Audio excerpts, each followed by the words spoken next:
A ship limps back into port after a 2-year-long expedition.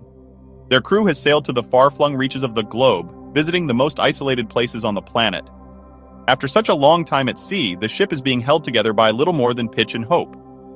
It used to be held together by iron nails, but the sailors had, other uses for them. This is the HMS Dolphin, a 6th-rate frigate capable of carrying 24 cannons.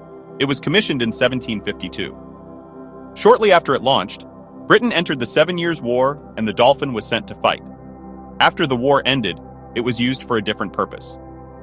For centuries, Europeans believed in what is known as the unknown southern land, or terra incognita, a supposed continent in the southern hemisphere that balanced out the northern hemisphere. Australia was revealed to Europeans in the 17th century, but there was still a strong belief that there was another landmass somewhere in the huge expanse of the South Pacific. In 1764, the Dolphin was sent out to explore and exploit this uncharted part of the world. Captained by John Byron, the grandfather of the poet Lord Byron, the Dolphin set out from Britain across the Atlantic.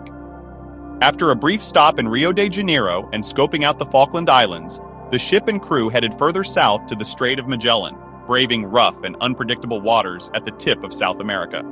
The Dolphin then entered the Pacific Ocean, where they found a few islands in what is now French Polynesia, not Terra Australis Incognita. Though disappointed, Byron ordered the ship west, reaching what is now Jakarta, Indonesia, for a refit, and then around the Cape of Good Hope off Africa. The Dolphin arrived back in Britain in May of 1766. Though they didn't find a mythical continent, they did return with reports of the animal and plant life found on these islands, as well as notes on the indigenous populations. The Dolphin had completed one of the fastest circumnavigations of the globe, taking less than 2 years to finish the journey.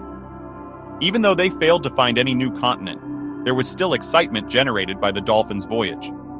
And in August of 1766, the ship, now captained by Samuel Wallis, set out for another voyage. Crossing the Atlantic was uneventful at first, though the Dolphin was forced to spend 3 months trying to navigate around the tip of South America. They fought against heavy winds and rough seas, but managed to map terrain features of one of the most dangerous parts of the ocean. Finally, in April, they cleared the Strait of Magellan and sailed into the Pacific. The ship survived treacherous waters, but the crew was badly in need of fresh provisions. Captain Wallis turned the Dolphin northwest to a little-explored section of the Pacific, hoping to reach land for provisions. In early June, they spotted islands in the Tuamotu archipelago and stocked up on food and water before heading west. On June 18, 1767, more land was spotted, and on the 23rd, the HMS Dolphin dropped anchor in Tahiti, which Wallis named King George's Island. This was a massive relief, as much of the crew, including Wallis, were sick from their months at sea. Tahiti had long been inhabited by Polynesians. When they saw the large British ships, they paddled out to greet the newcomers. Their canoes held pigs, chickens, and fresh fruit, exactly the provisions the crew desperately needed. Wallis ordered the ship's gunner and 2 midshipmen to trade. In exchange, the British gave beads, knives, and iron nails, and they even fired cannons if negotiations failed. On June 24th, according to Wallis's report, the ship was surrounded by hundreds of canoes, which he described as furnished rather for war than trade. He states the Tahitians shouted and began to converge on the Dolphin, hurling stones as they paddled closer. The British opened fire, and the Tahitians scattered when a cannonball tore one of their canoes in half. Things calmed down after that, and friendly relations were soon established. The Tahitians came aboard to trade, and in short order the ship's hold was refilled with fresh supplies. George Robertson, the ship's master, kept detailed records. Above all, the Tahitians valued iron, especially nails, because they couldn't make any yet. A basic exchange rate developed. For example, a 3-inch nail was claimed to be worth a 20-pound pig. Provisions weren't the only thing nails were used for. One day, Robertson and Liberty men were approached by 3 Tahitian women who kept making a specific gesture. The Liberty men assured Robertson the women only wanted an iron nail, so he gave them each a nail as a gift. Later, aboard, the gunner explained that the Tahitians were engaged in the world's oldest profession, and the price was an iron nail. Over the following weeks, sailors expended the ship's spare nails and began prying nails from the Dolphin itself, from hammocks and cleats. According to popular legend, they were so eager for companionship, they started pulling the ship apart, jeopardizing structural integrity. Reports said sailors slept on deck and securing ropes became harder. Still, the dolphin remained seaworthy. These reports, combined with tales of tropical paradise and perceived local promiscuity, exaggerated the story. Most accounts were written later, especially by Captain Wallace, who was bedridden on the Dolphin during their time in Tahiti. His accounts were often second-hand, and written well after the fact, which adds confusion.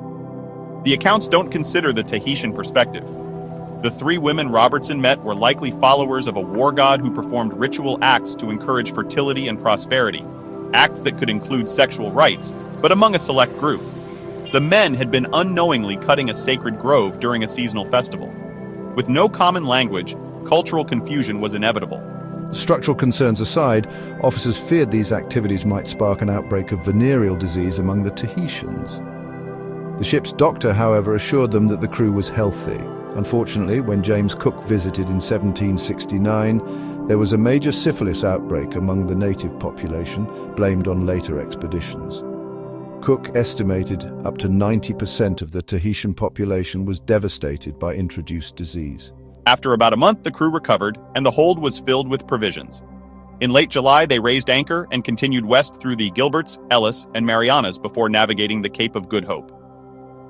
The Dolphin returned to Britain in May of 1768, becoming the first ship to circumnavigate the planet twice. Although they didn't discover Terra Australis Incognita, they brought back valuable information about an exotic part of the world. The tale of the Dolphin's crew tearing apart their ship for nails may seem humorous, but it belies a very different reality. One of cultural misinterpretation, exploitation, and the ultimate destruction of a people's way of life.